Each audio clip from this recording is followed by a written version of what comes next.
So today we are outside in the park.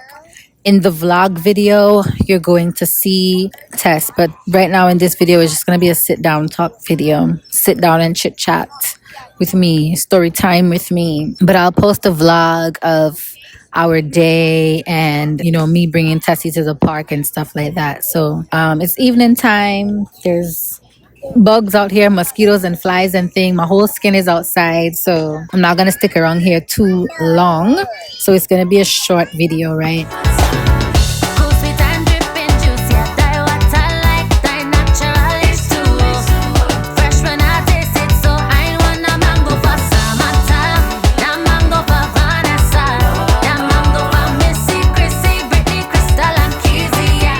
Where I last left off with you guys was talking about how the racism and attacks and stuff like that in America was making me feel very uncomfortable as a child living in New York, also experiencing the police brutality and family members being harassed and abused by the police and law enforcement. I definitely was very always eager to get out of New York City or just get out of America on a whole. I can remember when I was 8 years old, I was in Grenada. When I reached back to Grenada during that trip, I was so excited.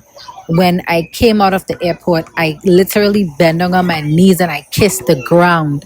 And my mom is like, "What are you doing? Like, that's so unsanitary." But for me, my heart just felt so safe.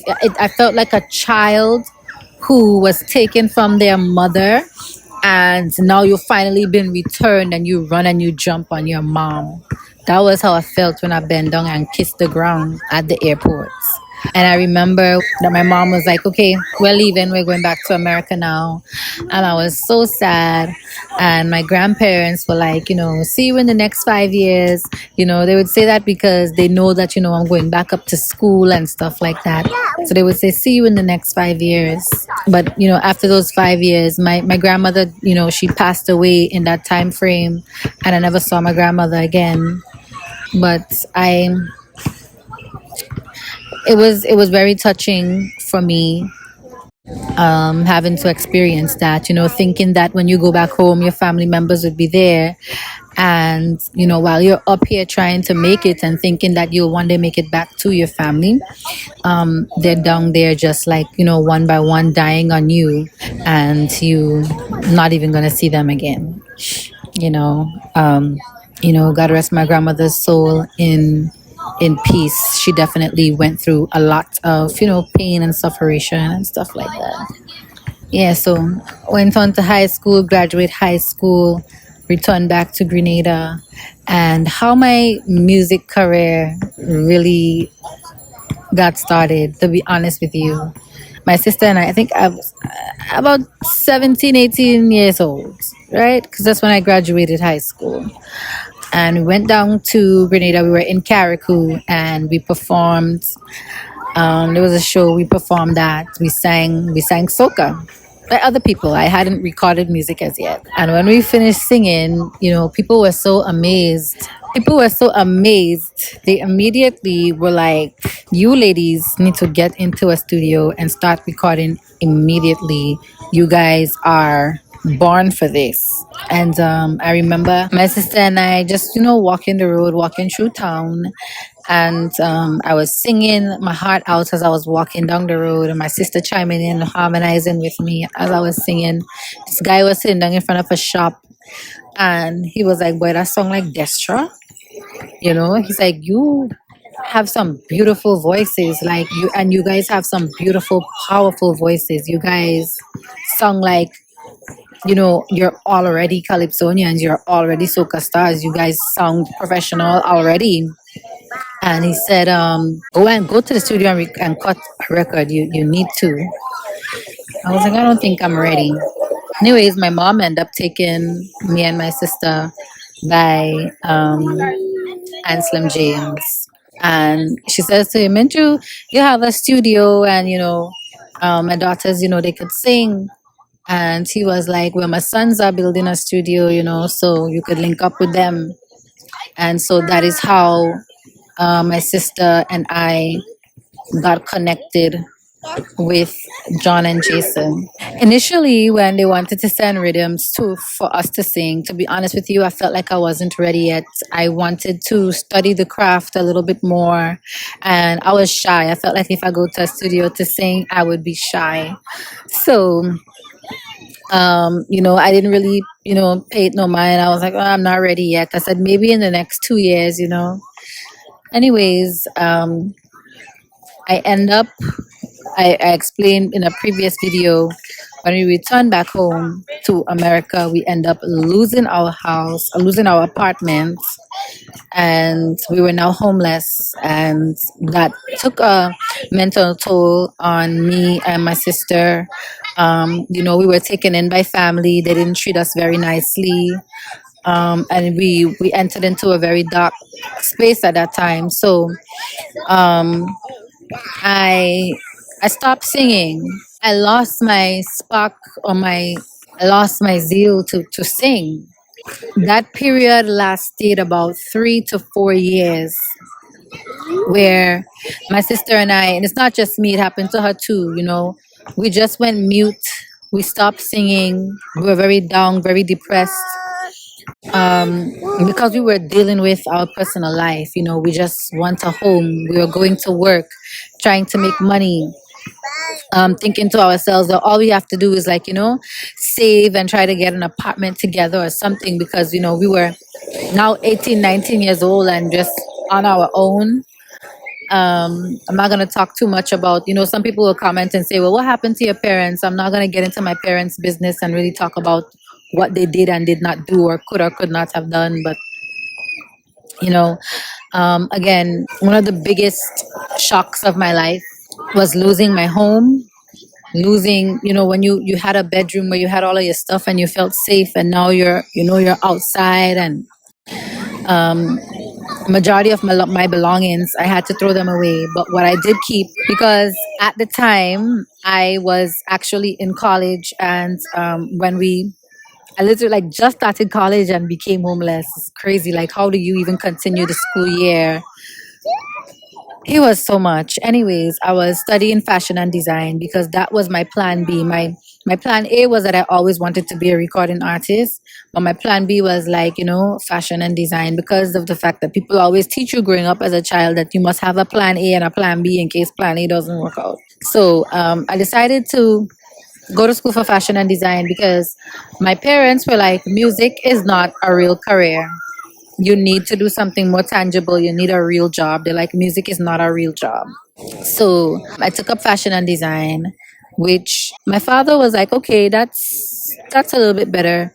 My mom was like, making clothes is not a real job. It's still a creative thing. It's not an actual job, like, working for the man, working for people. She wanted me to go and get a actual slave job. She was like, go to work in the hospital, go to school to, get a job working in the schools, in a government building or a government institution. They were just very adamant on do something where you'll work for the government because, or the state or the city or what have you, because there's more benefits there. And really, it's just a mindset of, with this whole slave system that is really designed to be this way, is the reason why I believe, I could be wrong, but I believe the reason why you get certain, benefits and certain pay working in certain jobs is because it's a caste system. So that is your reward for deciding to be that level of a slave. It's just like,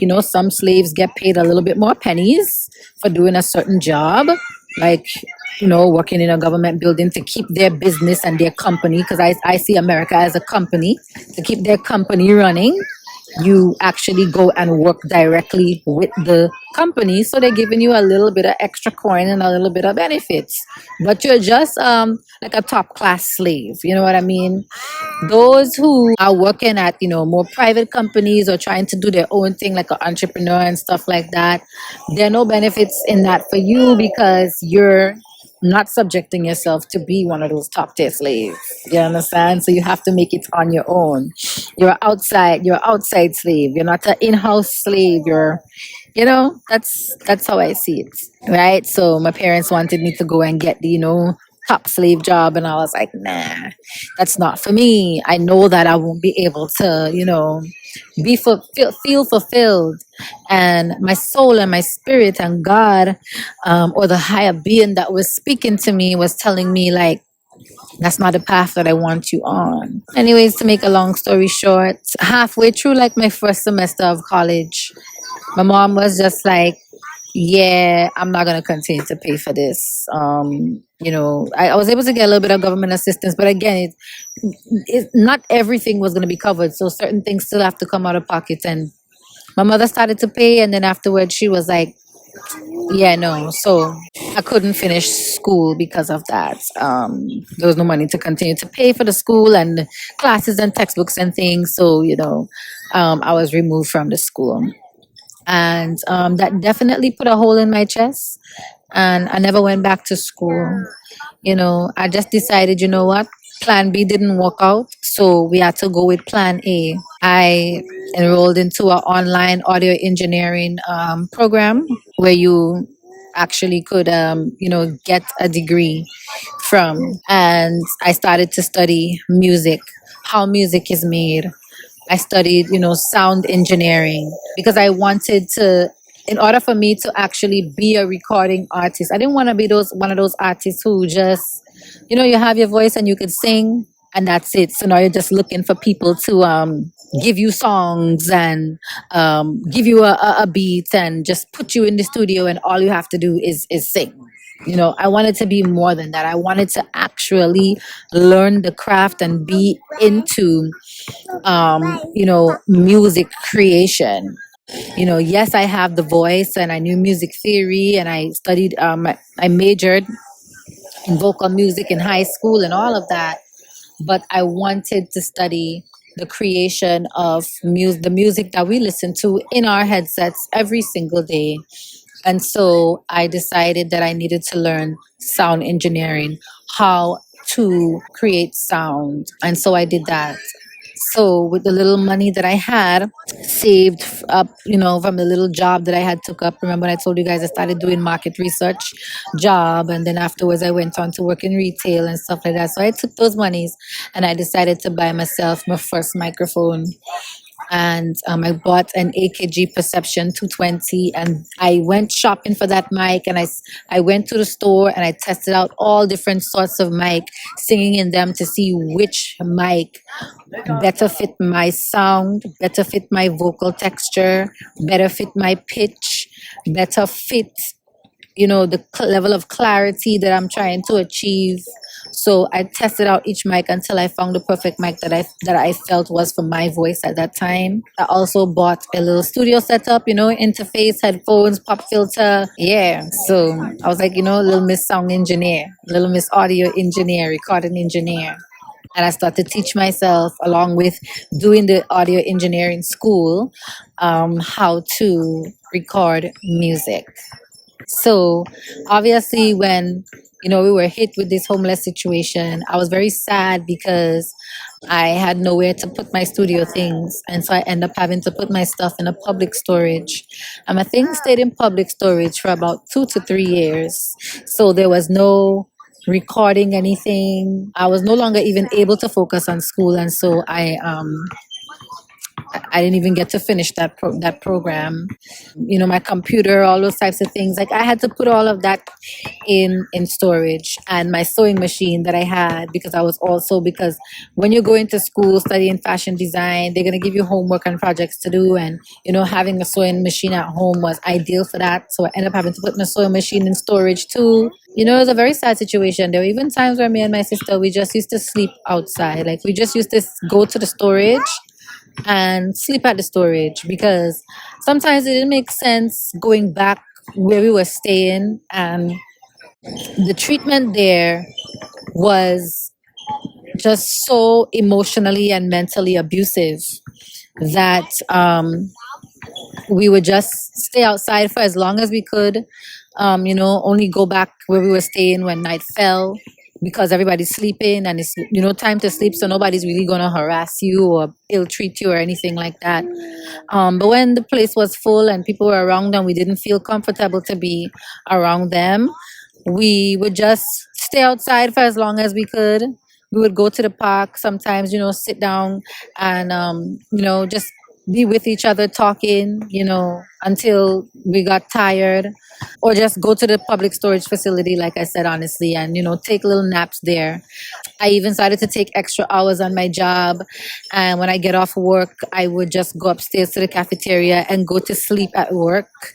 And I would stay there for hours and then pick up a next shift, just to, and these are things that we didn't bother to tell anybody, tell any peers. We didn't tell any peers. We didn't tell any family members what we were going through, because at the end of the day, you go to tell people your business and they just spit it back out at you and make you feel worse than you already feel, so we just, we kept it to ourselves, and we would go to work, keep a smile on our face. No one at work knows our business, but it was a very, very depressing time. So I ended up feeling defeated, and I'm like, damn, I should just go back to Carriacou and make a career out of like soca music, and see where it would take me. I was looking up to the artists that I grew up on at the time. My favorite artists are Alison Hines, Faye and Lyons, and I'm looking up to them, Destra, Patrice. I love these ladies. And I'm like, they're singing soca. They're living their. They look like they're living their best life and just being a soca artist. So why can't I do that? My parents are saying music is not a job, but look, they're doing it. They're traveling the world, touring, singing, and they don't look like they're homeless. I'm homeless. I'm not being properly taken care of. And they don't look like they're dealing with homelessness. They look like they're actually living and enjoying life. So I was like, I don't see why I can't try to make it in that field and genre that I love so much. So I'm going to do just that. So I decide I'm going to take a leave from my job. Like I said, with this vacation thing where you have to work, work, work to get an hour off. I mean, an hour, not an hour, to get a week off by every hours that you work, or every amount of hours that you work, they give you 1 hour of vacation or 1 week of vacation. This slavery is so disgusting. So I say, you know what, I'm just going to take some time off of work and I'm going to go home. My first thing my dad says to me is, you don't have a place of your own home. The place is owned by family and stuff like that. And if family is not there, where are you going to stay? You can't just book a flight to go home and you have no accommodation. And as crazy as that sounds, I was like, well, that's exactly what I'm going to do. I have family all over the country, family all over the islands. And if I book a one-way flight to Carriacou and, I just, go for some time and stay by an aunt or uncle or something like that, I will do just that. And some people, some family members, they felt like, wow, that child, and again, I was only like 19, 20 years old at this time. So that child had to be very, very brave to just think that she could just get on a plane and fly over to Grenada and go to Carriacou on a one-way ticket and just figure out where she's going to stay when she gets there. But that is exactly what I did. You understand? So I did that. I decided, you know what, I'm going to go around carnival season and just enjoy the mass and figure out myself, and just probably like just release all my stress on the road and figure things out after. So my dad decided, you know what, no, I'm gonna go home. I'm gonna go home because you're gonna go down there by yourself, and just again, I'm not accustomed to just traveling. This is my first time traveling by myself without my parents, getting on a plane, leaving the country. So I left on my own, but my dad did come down. And we were there together for some time until I was ready to leave, and I left my dad down there. But that would have been the moment that I realized that, yeah, I'm gonna embark on this career. At the time, I was dating this guy, and at this point, I would say towards like the very, very start of before I dropped the Sugar Mommy song, I was living with this boyfriend at the time of mine, a Jamaican family, and they weren't being very nice to me, and I was in a very, very dark place. I think it was all of the pain and frustration that they had put me through in the house when John and Jason send me the Sugar Mommy rhythm. I immediately start to just pour all of my, pain and frustrations and everything like that into my talent.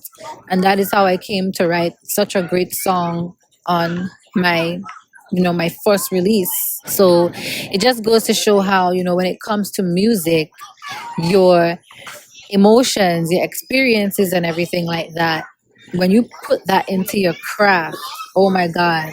For some people, it's like they might seem like so unbelievable, but it's a really and truly an amazing thing when you go through bad situations and a beautiful product comes out of it. Okay. So released the song, and after that I felt alive again. I was like, wow, I'm singing again after I haven't sang in about 3 years. I'm singing again. And as soon as I dropped the song, people immediately start to reach out to me. We want to book you. We love this song. And so I started to perform. It was just like it just happened overnight. So the boyfriend at the time, the relationship was already falling apart and stuff like that. And he's like, I don't even think America is working out for you. You need to just move back to Grenada. That is where you belong. He's like, you. He kind of felt like I was a little bit too much of an immigrant. Like I didn't know how to use technology. And just bullying me about certain things like that. And he's like, just go back to Grenada. Like America is not for you. And I felt like that was very rude. I'm like, excuse you, like I was born here, you weren't even born here. But anyway, so anyways, I decided to up and leave. I left. I went down there, and that was it. Relationship was over. I just packed up and I left that situation. Booked a one-way ticket to leave, and I was just like, I'll figure out myself when I get down there. After about a month or two, that is when COVID started to happen. The pandemic hit, and airports closed, and I stayed because I was just like, well, I'm safer at home anyways. America seems to be very, very like, unsafe and unhealthy right now, and people are dying. And so I stayed down in Grenada. I spent a lot of time by myself, reflecting on myself and, figuring out, my own plan on where I see myself going and, wanting to thrive and stuff like that. So I continued working on my craft, going to studios, making music, and, I think my career was going very nicely as it had just started, and I was applying my marketing skills to my career and just learning so much as I go along. After about, I think, 6 or 7 months, I eventually returned back to the States. As you know, I definitely was able to see that as an adult living in Grenada, things was hard. It's hard to come by money, it's hard to get access to things, and also being exposed to the city life for so long, I realized too that it was a very, very big adjustment for me to make, not having access to certain things that I was accustomed to having access to growing up in New York City. All right. One thing for me though, because I had already had that experience of losing all of my things, and I was never a materialistic person to begin with, but losing all of my things and just having to move on and do without them really taught me not to have an attachment to things, and to make the best out of life how you have it, and not yearn too much for wanting things.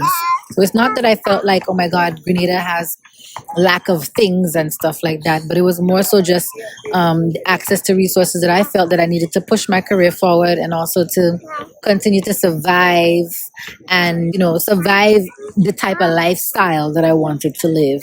It was not very possible in Grenada. Also at the time, doing music, and music was slowly shifting into that era of where Spotify and stuff like that is really what brings in a lot of your revenue as artists. And Spotify wasn't even available in Grenada, in the region. So it's like you're making music and you're selling this product online, but you don't even have the means to put it in those digital spaces, because those platforms were only available in America, and they were not available, not just America, but they were only available in, like, the Western territories, and it was not available in Grenada. I was able to listen to Apple Music. I was able to put my music on YouTube, but it was like, how can Grenadians collect revenue from other online entities like Spotify when Spotify was not even available in Grenada? You understand? Now, thank God it is. But I said, yeah, in order to, push my career forward the way I want to push my career forward, I do need to come back to America and work and get some more money to do what I want to do. And I wanted to register a business and stuff like that. So I definitely needed funds.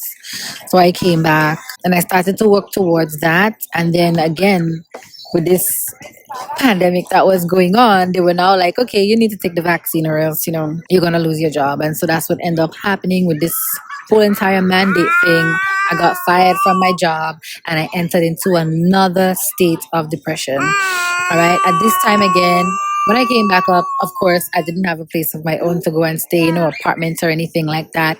So for about a year and a half, I was sleeping on the floor until I finally was able to get, a bed and stuff like that. Okay. And again, people didn't know these things about me. I wasn't on social media posting that about me. I was posting my music, keeping my head up, carrying myself with class and grace, because that is how I know to, behave. Nobody's life is perfect. Not everybody has it all together. And you don't need to come out and tell people, oh, this is my situation. And, because I'm not looking for pity or anything like that. I just did what I had to do. My content was not the best of quality because I did not have the means to buy those, big quality, iPhone and camera and this and that. I had to go to work and keep working and working and working and saving my money to be able to actually say, okay, now let me go and, lease an iPhone from the store, or let me go and buy camera for, $600 to $1,000, And so that is when I finally did that. And just learning social media and learning how to put out content, all the while being an environment where it's not really ideal for me to even create content inside of the apartment where I'm staying with the people that I'm living with, And so when I was able to actually get some money to, go outside and rent a studio to do a photo shoot, or rent a studio to do a dance shoot, or whatever content it was that I felt like I needed to do, I did that whenever I could. Again, like I said, I didn't have support. I didn't have a team. I didn't have friends or anything like that. It was just me on my own and me trying to network. And I, again, was oblivious to the fact that, people are watching you, and they're watching you deeply, and they're judging you, and people will sit down at home or wherever they are on their phone, with their phone in their hand, watching you and making up things about you in their head that are far from even the truth that you're living. But they're watching you and they're judging you, and they're just making up whatever narrative they want to make up about you just from looking at a picture or a video or what have you. I remember I would make little dance videos and thing, and then people will comment and laugh about, my weight and how skinny I was and stuff. And I didn't respond to the comments. If I felt a type of way, I just delete the comment. I don't respond to it. But of course, it made me self-conscious of coming back to do more videos. I shied away from it because I was like, maybe I need to work on myself and gain some weight, or to look more presentable before creating more content. So I did that. I was feeling very, very self conscious of how skinny I looked, how funny I look while I'm like skinny, looking like a stick, and trying to dance. And soca is a genre where you dance. It's happy dancing music, and people will just like tear you up for that. So I shied away from doing that. I would make more singing videos whenever I could because, like I said, I was living in an environment where I wasn't able to sing all the time. On top of that, too, I hadn't exercised those muscles for so many years because of the long period of time that I stopped singing, that I started to have vocal and speech problems. Eventually, also, too, from like, arguing and yelling all the time, too. I think that, along with the acid reflux that I've been battling for the over 15 years, contributed to me developing nodules on my vocal cords. And I noticed that actually it was a problem when I would go to sing and go to hit certain notes and I would crack or not be able to hit it at all. Or also when I'm talking, my words would be cracking while I'm talking, or when I'm talking, my sentences like, falling short and stuff like that. So I was like, damn, what's going on with me? My mom, she's a superstitious person. For some reason, Grenadian people, they always just like, oh, somebody did something to you. Somebody did something to you. And that's just how their mind operates. It's every time somebody did something to you. So my mom started to say to me, like, oh, you can't sing anymore. Maybe somebody do you something. It had to be somebody jealous of you or something like that. And I'm like, it's not that. It's honestly because of my diet and my lifestyle and the exercise, not exercising the cord and stuff like that. Again, with the social media thing, I was very like oblivious to, exposing yourself for people on the internet, and that, there's going to be negative entities and negative energies that see you as a threat and just start to kind of like spiritually attack you, even though you weren't expecting that and never saw it coming. I was oblivious again to monitoring spirits and things, people watching you. I wasn't thinking like that because I don't do that. So my brain doesn't think like that because I don't go on people's page and watch them. I don't even watch stories. This is something me and my sister was talking about the other day. We don't watch stories. I might post up stuff to my story every now and again. Sometimes it's like one or two videos for the day. Sometimes I only post to my story once for the week. And it's usually like if I saw something that was really funny and I felt like I should share it for other people to see it too, I share it to my story. But I don't really post stories like that. Not on TikTok, not on Instagram, not on Facebook. WhatsApp, forget it. I hardly ever post WhatsApp stories. And people will say that to me all the time. Like, I see everybody on WhatsApp, but I notice you never post anything. I'm not a poster because I don't even look at stories. I don't look at WhatsApp stories. For me to look at a story, it has to be like once in a blue moon that I actually clicked on something that looked interesting and I looked at it. And then sometimes they do that automatic thing where when you watch one person, it automatically shows you the next person. And if it's something someone or something that I really care to see, I come off. So I don't watch stories, and I don't post every single day. So I'm not always going on people's pages to look and see at what they're posting or what they're doing. I'm very much into myself in the sense that I'm always paying attention to myself. I don't have the capacity to even be paying attention to anybody else. So you can't ask me what is the next person's latest song or latest release or anything like that because I don't even have the time to go and look. Or even if I had the time, I don't even make the time to go and look at other people's music and see what they're doing and blah blah blah. I just in my own zone and posting on my own. But slowly, energy is something that is so real and so heavy. I start to get these intuitions that something or someone is watching me deeply and really paying attention to me. And I start to, it's like with the spirit in the spiritual realm where things are connected. I'm like, what is going on? It wasn't affecting me, and this red eye or this monitoring spirit wasn't really causing me any misfortune or anything like that. But I started to become more aware. My senses started to pick up and become more aware of the fact that I'm being watched. All right. So in the next video, we will have a discussion about monitoring spirits and things of that nature, because it's very real. It's very real. All right. So that concludes this episode. It's your girl Camille, keeping it real.